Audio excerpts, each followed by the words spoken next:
Merci, Madame la Commissaire. Monsieur le rapporteur Landsbergis, vous avez 2 minutes. Thank you, Chairman. Monsieur le Président, chers collègues, merci de ce débat. Comprenons que la Russie aujourd'hui est à la croisée des chemins. Suivant son chemin, son attitude changera. Les anciennes habitudes ou la coopération. Je suis convaincu que les Russes ne sont pas prêts à la guerre. Ils veulent la paix comme nous tous. En conséquence, la Russie peut changer et le changement viendra des Russes.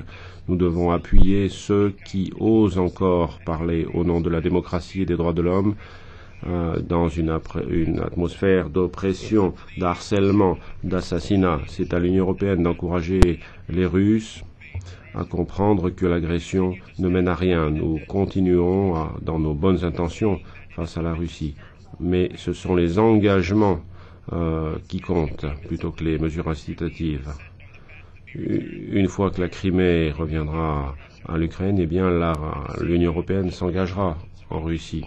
Soyons conscients des influences que tentent d'obtenir les dirigeants russes en Europe. Soyons unis. Nous avons entendu ici, dans ce Parlement, certaines voix, comme s'ils étaient sous l'influence du Kremlin. Le Kremlin devra décider quel chemin suivre, mais entre-temps, l'Union européenne se renforcera, sera plus unie, plus résistante face à la propagande, résistera aux guerres commerciales. Ce Parlement envoie un message clair à la Russie. Nous montrons que l'Europe est unie et défend les valeurs universelles. L'Union européenne sera engagée face à ces principes de l'état de droit, de la démocratie et de la paix. Merci beaucoup.